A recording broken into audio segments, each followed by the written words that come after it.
Okay, so hopefully you did take it upon yourself to try to add the 3-column layout code to your template on your own before joining me here, but I'm going to show you the solution. I need to save my in-browser style sheet real quick first.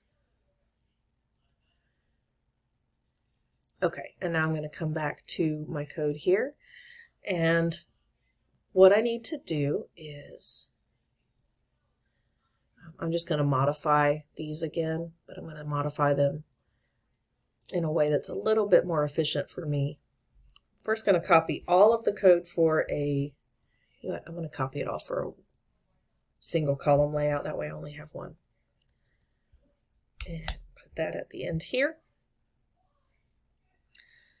And this time I'm going to change from my row to, from 12 columns to 12 divided by 3, which is 4. So each of these need to span 4 columns. Or at least they need to add up to 12, right? So this is the code for a 3-column layout.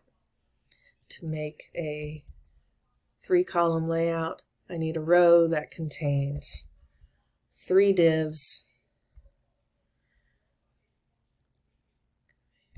that span all 12 columns of the grid, or that span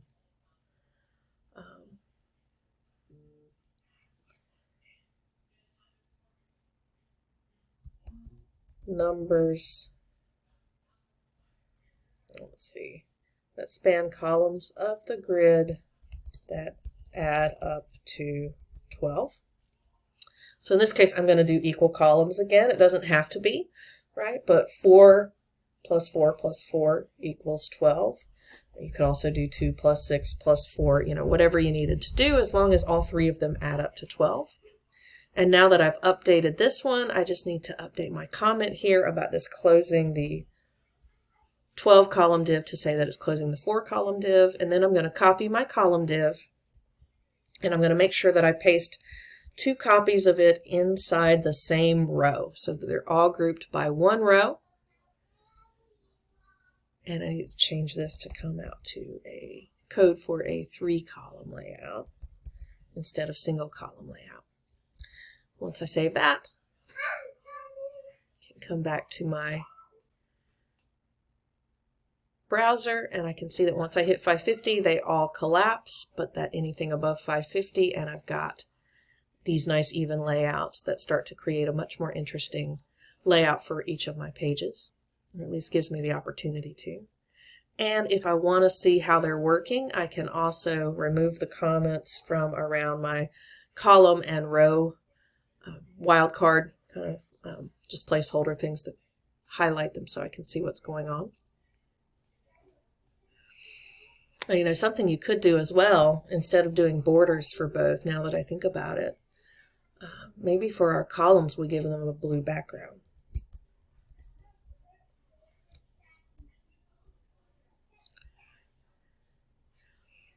So that kind of helps, because then we could also do our row as a thick red line. And that makes it a lot easier to see what's happening here as well, since they're all highlighted this way. So you may want to do it this way instead. And again, you definitely wouldn't want to leave this on. It's really garish, but it should help you as far as being able to understand how these are being applied. So once you have that, let me save this really quickly again. So once you have that, let's take a look at the style guide, and let's add a little bit of this code to the style guide. So right now the style guide is in a 1-column layout, right? It's got the 12-column span all the way around it. But something that would make this layout just a little bit more appealing would be to make better use of the space here for these lists, to where we put them next to each other in a 2-column layout instead of having them follow one after the other. So let's give that a try real quick. It's a small change, but it make a big difference. So let's come to our style guide. And we can see where we open up our row and our 12-column div here. And then here, when we get to the lists, what we may want to do is create a 2-column layout in there instead. So having this as part of an article makes that a little bit tricky.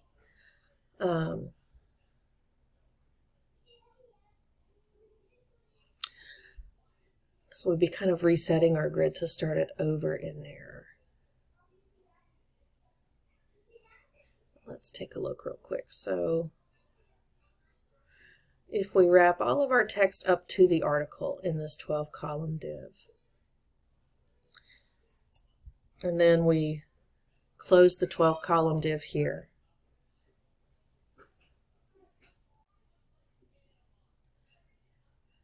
and the reason I'm hesitating on this is because the article doesn't need to be split up by divs. That wouldn't be proper semantic code. So the article needs to remain its own entity and not try to get divided.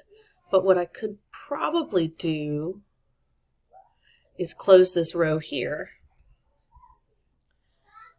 And then I could maybe move the article back in my hierarchy here, in my nesting, and open the article up with a class of row.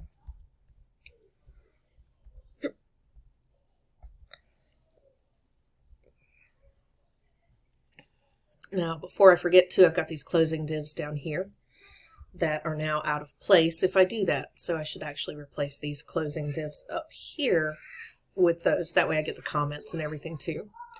Open up my article row, and then I could give these areas of the article some separate distinctions here. So, for example, I could give the header class equal to 12 columns. And then the section is what has the list that I want to try to put next to each other. So really, ultimately, I want to be able to give these lists column classes. Let me see.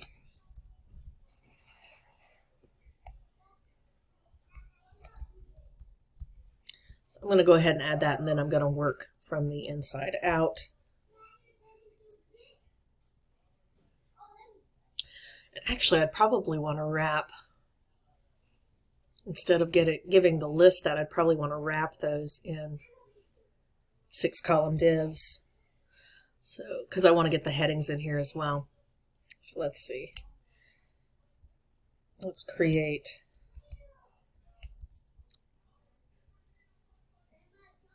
div with a class of 6 columns that is going to wrap all the way around the H5 that describes the unordered list, and then is going to close.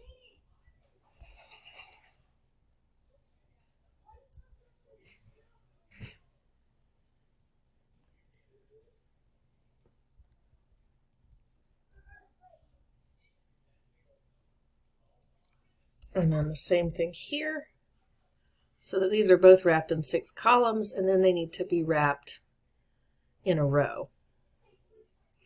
So let's add another div inside here.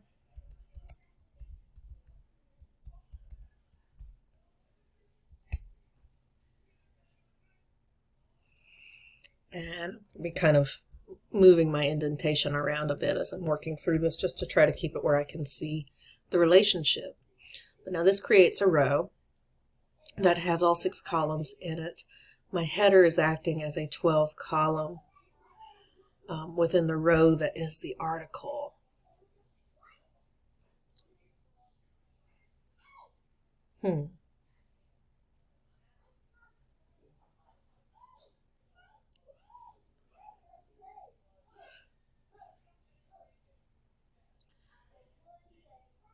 What that might mean is that my section here also needs a class equal to 12 columns.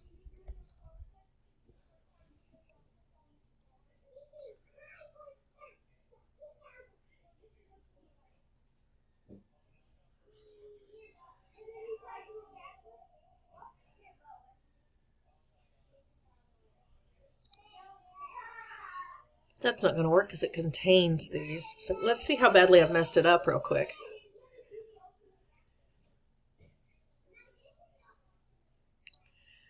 Okay, so it looks like it's actually respecting this layout. Let me see what's going on here.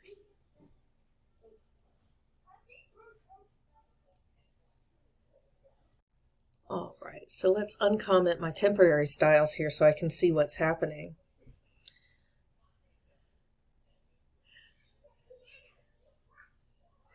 And then I might continue to work on this within browser just to test it before I update all of my code.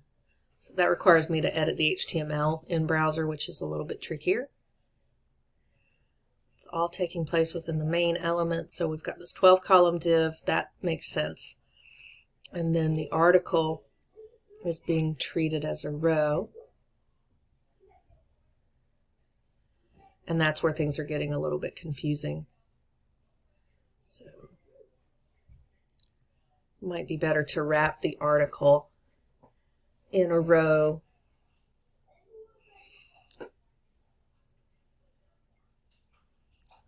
You see how this row is being respected, and so are these columns, which kind of makes me wonder if I'm overcomplicating it a bit, and if I might be able to, let's see what happens if I take these completely off of header,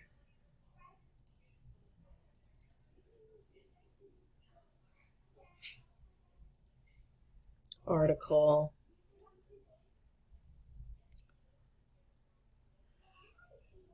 yeah, I wouldn't consider that a proper layout. That's not the best way to do it. But in having all of this text contained inside of an article, that kind of complicates things a little bit for a beginning class. So if I were doing this for a professional grade project, I'd probably want to rethink my hierarchy here, possibly just take everything out of the article and not use the construct of an article for all of this text. But for now, if this is working, and it is, what I think I'm going to do is actually just wrap these two things in a row and then give them each divs that span columns, and just not try to change the construct of everything else that I've been doing. So let's see, I'm going to come back and I'm going to put these back where I had them at the bottom of the page.